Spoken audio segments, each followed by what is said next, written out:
আসসালামু আলাইকুম, আশা করি সবাই ভালো আছেন। চলে আসলাম নতুন আরেকটি ভিডিও নিয়ে। তো আজকে আমি কিছু বিটল পোকার কিছু কালেকশন দেখাবো, বা কালেকশন বলতে এটা আমার নিজের জন্য আমি চাষ করতেছি, মানে অনেকগুলা। তো চলেন আপনাদেরকে আমি পুরো ভিডিওটা দেখে, আর যদি ভিডিওটা ভালো লেগে থাকে অবশ্যই শেয়ার করে পাশে থাকবেন, আর বিশেষ করে সাবস্ক্রাইব করে যাবেন অবশ্যই, যেহেতু নতুন। আর আরেক ভাইকে দেখার জন্য সুযোগ করে দিবেন। তো বিটল পোকা আমি হিউজ পরিমাণ করতেছি, কারণ আমাদের এখানে 2025 সালে হয়তো ভালো কোনো আপডেট কিছু থাকবে, তার জন্য আমি এখন বাড়াইতেছি বিটল পোকাটা। পাশাপাশি আমি আরও মেলমও করব। তো আমরা বিটল পোকা করতেছি কিসের জন্য? ময়ূরের জন্য। আর পাশাপাশি আমরা আরও দামি দামি যেহেতু মুরগি আনবো, এখানে প্রচুর পরিমাণ হিউজ পরিমাণ বিটল পোকা আছে। তো এই পোকাগুলো আমি সম্পূর্ণ দেখাবো, 5টা ধাপে ধাপে আছে। তো সিরিয়াল বাই সিরিয়াল দেখাবো। তো চলেন আপনাদেরকে দেখাই। এখন এখানে আপনারা যেগুলো দেখতেছেন এগুলো হলো বিটল পোকার মাদার। তো এই মাদারগুলা হলো মেন্স, ওরা হলো ডিম পারে। এখানে ওরা ডিম পায়রা মানে মেন্স এগুলা তৈরি করতেছে, ওরা অনেক প্রচুর পরিমাণ ডিম পারে। যারা নাকি বিটল পোকা চিনেন তারা অবশ্যই দেখলে বুঝবেন, আর যারা চিনেন না অবশ্যই পুরো ভিডিওটা দেখেন, দেখলে হয়তো আপনারা বুঝতে পারবেন যে বিটল পোকার মাদার দিয়ে কি করা হয়, আর এই পোকাটা কি কাজে ব্যবহার করা হয়। তো চলেন আপনাদেরকে দেখাই। এই সিরিয়াল দেখেন, এক সিরিয়াল আমার এখানে প্রচুর পরিমাণ আছে। তো এখানে যে বিটল পোকাগুলো আমি চাষ করতেছি এগুলা কিসের জন্য করতেছি, এগুলা কি ক্ষেত্রে ব্যবহার করা হয়, আর এগুলা কি খায়। তো এখানে দেখতেছেন গমের ভুসি, পেঁপে। তো এখানে ফল ফুডে ওরা খায় বেশি, গাজর খায়, আপেল খায়, ইত্যাদি ইত্যাদি সবজি জাতীয় মোটামুটি ভালো ভালো খাবার যেগুলো এগুলো এরা খায়। আর এগুলা খারাপ কিছু না, এগুলো খুব ভালো মানের পোকা, কামড় দেয় না, এতে কোনো বিষাক্ত কিছু নাই। তো আমি এখন দেখাবো। তো চলেন এটার দেখেন, এটা হলো মেইন প্যারেন্টস এখানে আমার। আর এখানে হলো গিয়া একদম ছোট ছোট গিনি গিনি, দেখলে হয়তো বুঝতে পারবেন আশা করি, এখানে একদম ছোট ছোট। তো এটার বয়স হলো মাত্র 15 দিন। এখানে 15 দিনের কিছু বেবি আছে, মানে 15 দিন আমি কিছু মানে আলাদা করছি, দেখতে পারতেছেন যে সব নতুন নতুন। তো এখানে 15 দিন এখানে ওরাই ছিল, ওদেরকে আবার নতুন করে এখানে রাখা হয়েছে মেন জোড়াগুলা। তো চলেন এটা দেখাই। এখানে আছে কিছু বাচ্চা, দেখতেই পারতেছেন, এই দেখেন মাশাল্লাহ। এখানে এগুলা 1 মাস বয়সের আছে, এখানে কিছু বাচ্চা। তো এখানে 1 মাস বয়সের যে বাচ্চাগুলো আছে, তো এটা লগা এখানে বেশ অনেক কয়েক হাজার হবে, হাজার বলেও শেষ করা যাবে না। আচ্ছা ঠিক আছে, এখানে আসি আমরা। এখানে আছে যে বাচ্চাগুলা, এখানে আছে এগুলো 1.5 মাস বয়সের। তো এই দেখেন পেঁপেটা দেওয়া হয়েছে, দেখেন মাশাল্লাহ, দেখেন কি সুন্দর করে খাইতাছিল। আমি ওদেরকে ডিস্টার্ব করে দিলাম, যাক আপনাদেরকে দেখানোর জন্য বলতেছি। তো এখানে যা আছে এগুলো 1.5 মাস বয়সের বিটল পোকা। তো ওদেরকে ডিস্টার্ব করা লাভ নেই, ওদেরকে খাবারটা দিছি, শুধু খাবারটা খাওক। তো চলেন আপনাদেরকে আমি আরেকটু বড়টা দেখাই। তো মাশাল্লাহ আমার এই বক্সে আছে, হাজার বলে শেষ করা যাবে না, কয়েক লাখ পিস, মানে লাখ বলেও শেষ করা যাবে না, মানে গনে শেষ করা যাবে না, এত মানে আছে এখানে হিউজ পরিমাণ।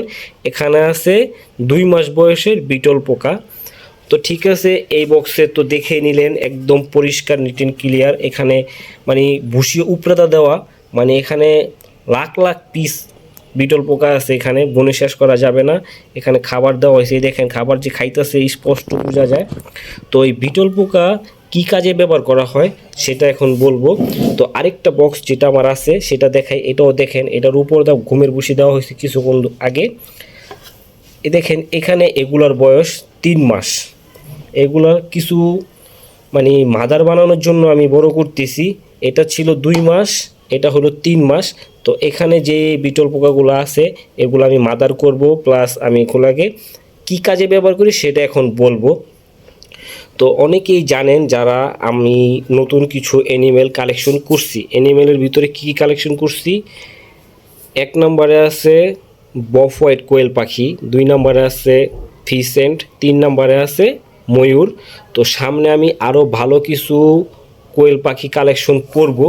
তো আমাদের এখানে যে মেন যে জোড়াটা, মানে মেন যে ডিম দেয়, এখানে যে মাদারগুলা এগুলা একদম পুরা ভালো মানের মাদার। এ দেখতেই পারতেছেন এটার ভিতরে অনেক ডিম আছে গিনি গিনি, যা কিনা যারা পালে তারাই বুঝে।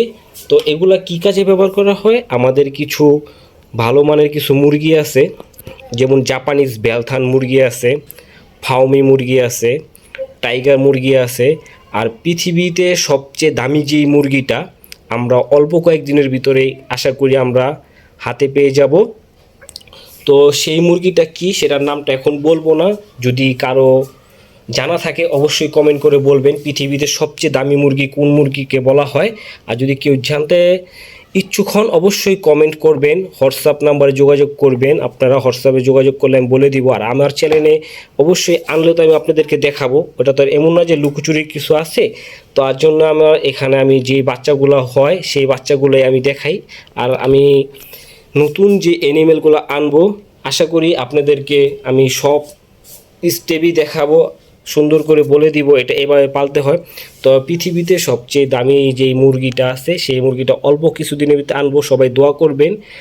আর আশা করি আমাকে আপনারা সাপোর্ট করবেন, যেহেতু আমি নতুন, আমি এই সেক্টরটার জন্য কাজ করতেছি, খুব ভালোভাবে করার জন্য চেষ্টা করতেছি। যারা আমার কাছ থেকে ডেলিভারি নেন তারাও রিভিউ ভিডিও দেন, খুব ভালো লাগে। তো আশা করি রিভিউ ভিডিওটা দেওয়ার কিছুদিন পরে যারা নাকি বাচ্চাগুলো হইলে পরে আবার বলেন যে ভাইয়া বাচ্চা হইছে, এটা শুনে আরও ভালো লাগে, কারণ আমিও শখে পালি, আপনারাও শখে পালেন। তো এখানে আপনাদের যদি কারো ভালো লাগে অবশ্যই ভিডিওটা শেয়ার করে দিবেন। আর পৃথিবীতে দামি যে মোরগ মুরগি আছে সেটা কিছুদিনের ভিতরে আমরা আনবো। তো যদি ভিডিওটা ভালো লেগে থাকে এতটুকুই বলতে চাই, ভিডিওটা শেয়ার করে দিন, অবশ্যই সাবস্ক্রাইব করে অল বেল আইকনটি বাজিয়ে পাশে থাকবেন। তো আজকের মতো এখানে বিদায় নিচ্ছি। বিটল পোকার যে ধাপটা ছিল আমার কাছে সেটা দেখাইলাম, সামনে আমি বিটল পোকা আরও বাড়াবো। সবাই ভালো থাকেন, আল্লাহ হাফেজ। নেক্সট ভিডিওর জন্য অপেক্ষা করেন।